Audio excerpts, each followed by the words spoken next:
नमस्कार दोस्तों, यूपी के इतिहास में किसी माफिया के जनाजे में इतनी बड़ी भीड़ नहीं उतरी। क्या ये वो लोग हैं जो मुख्तार के आतंक से डरे हुए थे, मुख्तार से खौफ खाते थे? नहीं, ये वो लोग हैं जो मुख्तार से मोहब्बत करते थे। और क्यों करते थे? क्योंकि मुख्तार ने सामंतवाद के खिलाफ पिछड़े दलितों को पूर्वांचल में ताकत दी थी। मुख्तार के बल पर पिछड़े और दलित सामंती लोगों के सामने कुर्सी पर बैठने की हिम्मत करने लगे थे। मुख्तार ने पूर्वांचल से सामंतियों का भय और आतंक खत्म किया। मुख्तार कानून की नजर में माफिया बन गया और लोगों की नजर में मसीहा। ये भीड़, ये जन सैलाब, ये लाखों लोगों का मजमा अपने मसीहा को अंतिम विदाई देने के लिए उमड़ पड़ा है। आप देख सकते हैं कि जनाजे की नमाज अभी अदा की जाएगी और उसके बाद से सुपुर्द की खाक किया जाएगा मुख्तार अंसारी को कालीबाग कब्रिस्तान में। और ये हुजूम जो आप देख रहे हैं, मुख्तार के समर्थक कहीं न कहीं इतनी ज्यादा की संख्या में तादाद में पहुंचे हैं लोग मुख्तार अंसारी की जनाजे में कि बहुत ही ज्यादा की तादाद में यहाँ पे लोग आप देख सकते हैं। यह कब्रिस्तान की तरफ रास्ता जाता है और कहीं न कहीं यह जनाजा 1 बजे का टाइम दिया गया था, 1 बजे जनाजा होने का, लेकिन एकाएक ऐसा क्या हुआ कि टाइमिंग चेंज करना पड़ा और दूसरे रास्ते से मुख्तार अंसारी के शव को ले जाया गया कब्रिस्तान के रास्ते। इसी रास्ते से जाना था लेकिन दूसरी पतली गली है, वहां से लेकर जाया गया और कब्रिस्तान तक पहुंच चुकी है मुख्तार अंसारी का शव। और यहाँ पे आप देख सकते हैं कि बहुत ही ज्यादा की तादाद में लोग उमड़े हैं। क्षेत्र के जितने भी हिंदू हो या मुस्लिम, सभी लोग इस जनाजे में नमाज के समय पहुंचे हुए हैं और अभी आप देख सकते हैं बहुत ही ज्यादा की संख्या में तादाद में लोग पहुंचे ही रहे हैं इस मुख्तार अंसारी के जनाजे में। मुख्तार पर 65 केस थे, 8 में सजा और 21 में मुकदमा चल रहा था। कुछ हत्या के, कुछ हत्या की कोशिश के, कुछ गुंडा एक्ट के, कुछ अपहरण की कोशिश के, कुछ आर्म्स एक्ट के। इतना बड़ा बदमाश, इतना बड़ा माफिया, इतना बड़ा गैंगस्टर, इतनी बड़ी ताकत, लेकिन एक भी केस, एक भी मुकदमा, एक भी आरोप बलात्कार का नहीं, एक भी केस बलात्कार की कोशिश का नहीं, एक भी केस छेड़छाड़ का नहीं। इससे ये तो मालूम चल रहा है कि मुख्तार कानून की नजर में माफिया हो, गुंडा हो, कुछ भी हो, लेकिन जनता की नजर में वो हीरो था, लोगों का हीरो था, उसूलों का हीरो था, जिंदा जमीर वाला माफिया था। और इसीलिए कब्रिस्तान छोड़ दीजिए, कब्रिस्तान के बाहर भी कदम रखने की जगह बची नहीं है। आप देख सकते हैं कि यह जो मोहम्मदाबाद का कब्रिस्तान है कालीबाग, यहाँ पे मुख्तार अंसारी का शव पहुंच चुका है और मौके पे आप देख सकते हैं कि मुख्तार अंसारी के समर्थक जो हैं या चाहने वाले कितनी ज्यादा की तादाद में यहाँ पे पहुंचे हैं। मुख्तार अंसारी के यह कस्बा या प्रशासन भी बिल्कुल अलर्ट मूड में दिख रही है। आप देख सकते हैं कि प्रशासन भी अधिक से अधिक संख्या में यहाँ पहुंची है, लेकिन कहीं न कहीं उससे ज्यादा की तादाद में अगल बगल के क्षेत्र के लोग, हिंदू हो या मुस्लिम, सभी इस जनाजे में पहुंचे हैं और सभी लोग शामिल होना चाहते हैं। यहाँ चंद मीटर की दूरी पे कब्रिस्तान बताया जाता है और यहीं पे मुख्तार अंसारी के शव को सुपुर्द के खाक किया जाएगा।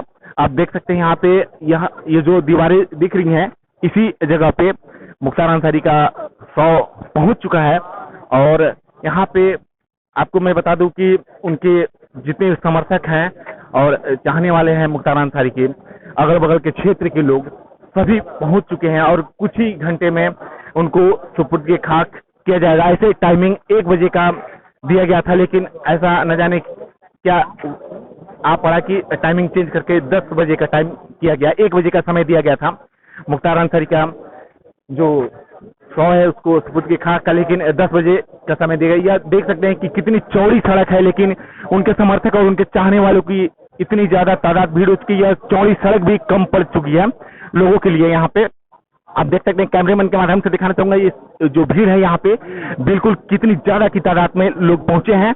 और आप देख सकते हैं यहाँ पे जो कालीबाग कब्रिस्तान है उसका गेट है, लेकिन जितने भी लोग उमड़े हैं सभी लोग अंदर तो नहीं जा पाएंगे। कुछ ही लोग, उनके परिवार के लोग, रिश्तेदार लोग अंदर कब्रिस्तान के दाखिल होंगे, बाकी बाहर से ही लोग उनके इस जनाजे में। आप देख सकते हैं, कैमरे में से मैं दिखाना चाहूंगा कि वहां पे अब मुख्तार अंसारी का जो शव है कब्रिस्तान के अंदर चला गया और लोग बाहर ही कुछ लोग रहेंगे और रिश्तेदार और जितने भी लोग हैं उनके चाहने वाले चाहते वो लोग बाहर से ही उनका जनाजे में और नमाज में पहुंच पाएंगे। अंदर कब्रिस्तान में भी उस तरीके का जगह नहीं है कि सभी लोग पहुंच पाएं और सभी लोग मिट्टी दे पाएं, लेकिन कहीं न कहीं लोग, समर्थक, चाहने वाले उनके मुख्तार अंसारी के इतनी ज्यादा की तादाद में पहुंचे हैं कि बयां कर पाना मुश्किल है। और यह जितनी चौड़ी सड़क आप देख रहे हैं, यह चौड़ी सड़क भी कम पड़ गई है अभी इस समय, जितनी ज्यादा तादाद में यहाँ लोग पहुंचे हैं मुख्तार अंसारी के। यह अंतिम यात्रा माना जाता है मुख्तार अंसारी का।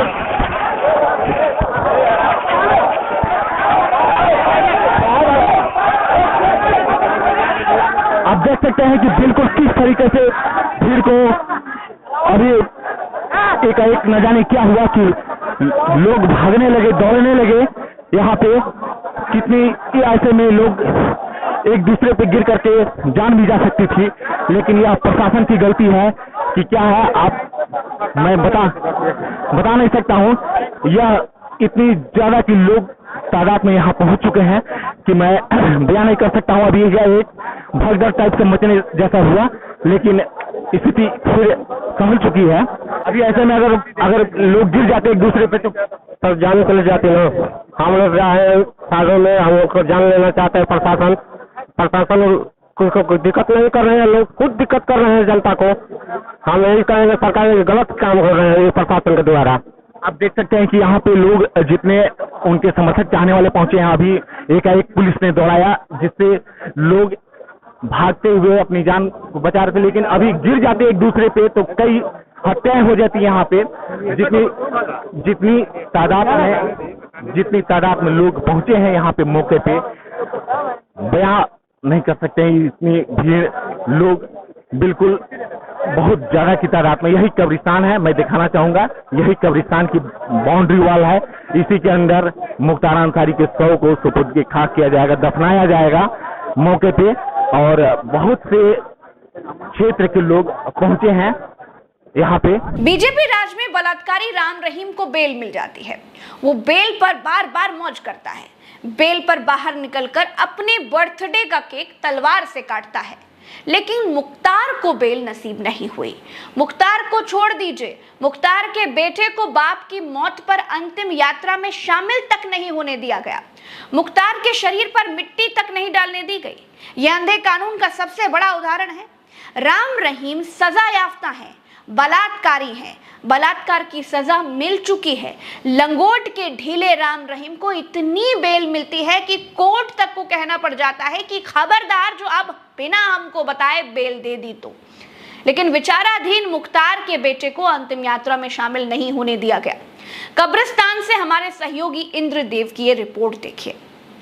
इस कब्रिस्तान में हिंदू मुसलमान सब हैं और ये मुख्तार अंसारी की कमाई है।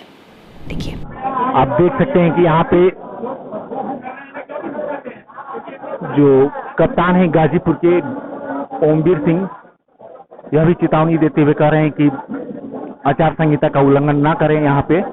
और इतनी ज्यादा की तादाद में लोग पहुंच चुके हैं। यही कब्रिस्तान, कालीबाग जो कब्रिस्तान है जहाँ पे मुख्तार अंसारी के शव को दफनाया जाना है, शव भी अंदर पहुंच चुकी है कब्रिस्तान के अंदर, लेकिन इतनी ज्यादा की लोग तादाद में पहुंचे हैं। क्या छत और क्या रोड, सभी की सभी बिल्कुल ज्यादा की संख्या में भीड़ पहुंच चुकी है यहाँ पे। जितनी कहा जाए वो बिल्कुल ही कम है मौके पे। आप देख सकते हैं यहाँ जो भीड़ है, बहुत ही ज्यादा की संख्या में भीड़ यहाँ पे इकट्ठा हो चुकी है।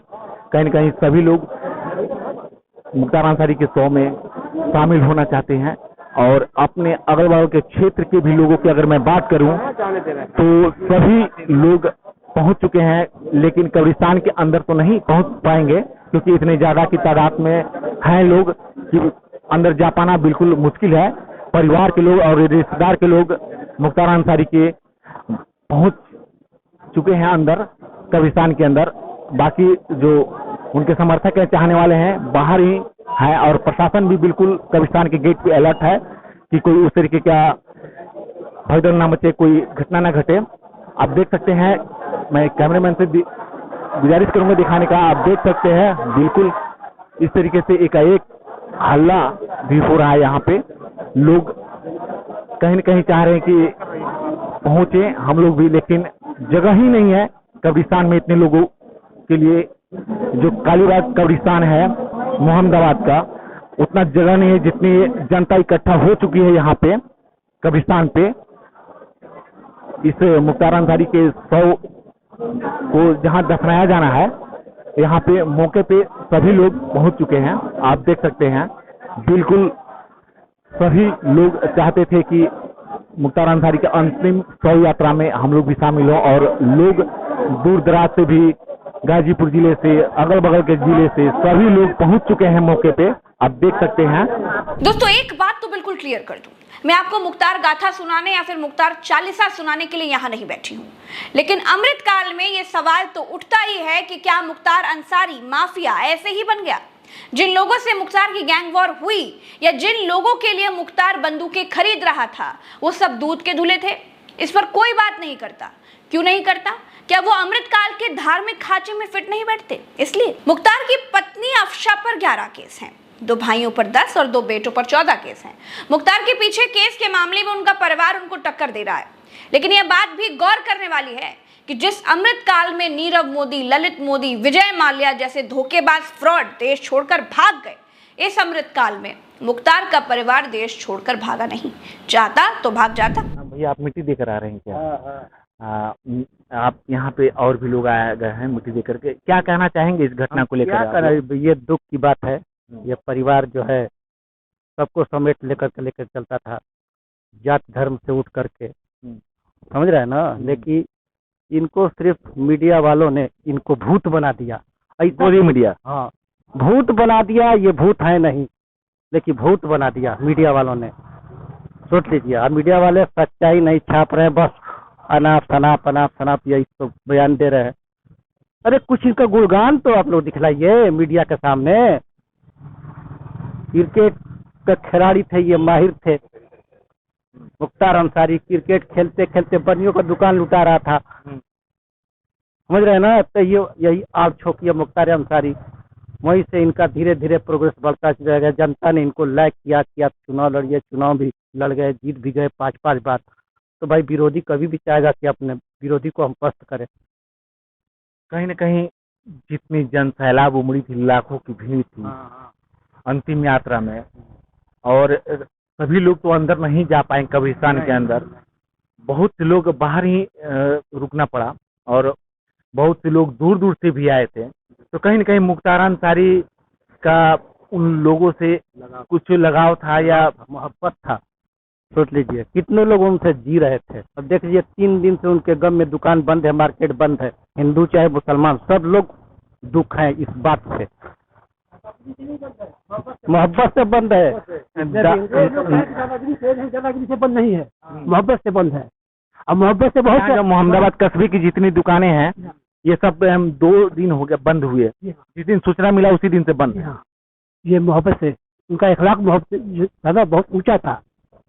गरीबों का मसीहा थे, गरीबों को मदद करते थे। इसीलिए उनको मतलब जो है विपक्ष वाले उनके उनके उनके खिलाफ बोलना शुरू कर दिए, उनको लामबंदी कर दिए। लेकिन ये गरीबों का साथ देने वाले थे, ये गरीबों का साथ देते थे। आज उसी का दिन उनका जो है आज ये अंतिम संस्कार हो गया, गरीबों का साथ देने के लिए। लेकिन डॉक्टर कह रहे हैं कि हार्ट अटैक से इनकी मौत हो गई है, लेकिन परिवार के लोग कुछ और नहीं। डॉक्टर तो कहेंगे ही, सरकार जो कहेगी डॉक्टर कहेंगे, यह सरकार की बात है। एक बात और है दोस्तों, माफिया को मिट्टी में मिलाना ही चाहिए। लोकतंत्र बंदूक की नोक पर नहीं चल सकता, लेकिन उसी लोकतंत्र में माफिया हत्या करे तो मर्डर कहलाता है, और उसी लोकतंत्र में कोर्ट में अगर कोई जेल में पुलिस कस्टडी में खुलेआम मार दिया जाता है तो उसे मिट्टी में मिलाना कहा जाता है। हत्या हत्या में भेद है। अब देखिए, लखनऊ की कोर्ट में संजीव माहेश्वरी उर्फ जीवा की गोली मारकर हत्या कर दी गई थी। यह हत्या नहीं, मिट्टी में मिला देने की कैटेगरी में डाल दिया गया। मैं कोर्ट में इस वारदात को कवर करने पहुंची तो देखकर हैरान रह गई। किस तरीके से उत्तर प्रदेश में जो 90 के दशक वाला गैंग वॉर वाला जो एक युग था ना, वो वापस आते हुए दिखाई दे रहा है। और यही मैं आपको बता रही हूँ कि किस तरीके से अतीक अशरफ की हत्या हो जाती है पुलिस कस्टडी में, और अब लखनऊ कोर्ट के भीतर संजीव जीवा नाम के अपराधी की हत्या कर दी जाती है। मुन्ना बजरंगी की जेल में मौत हो जाती है। विकास दुबे का एनकाउंटर कितने नाटकीय तरीके से हुआ। अतीक अहमद और अशरफ की सरेआम पुलिस हिरासत में हत्या कर दी गई। इसे भी माफिया को मिट्टी में मिला देने के खाते में डाल दिया गया। कहा गया कि हत्यारे फेमस होना चाहते थे, इसीलिए अतीक अहमद की पुलिस कस्टडी में हत्या कर बैठे। चित्रकूट जेल में मुख्तार के करीबी मेराज को मार डाला गया। क्या लोकतंत्र में अब अदालतों को बंद कर देना चाहिए? क्या यूपी में जो गद्दी पर बैठेगा वो अपनी ताकत के मुताबिक अपने हिसाब से न्याय करेगा? क्या अब उत्तर प्रदेश की गद्दी पर बैठने वाला हर राजा अपने अपने हिसाब से अपने अपने दुश्मनों को ऐसे ही मिट्टी में मिलाएगा? सोचकर बताइएगा। नमस्कार।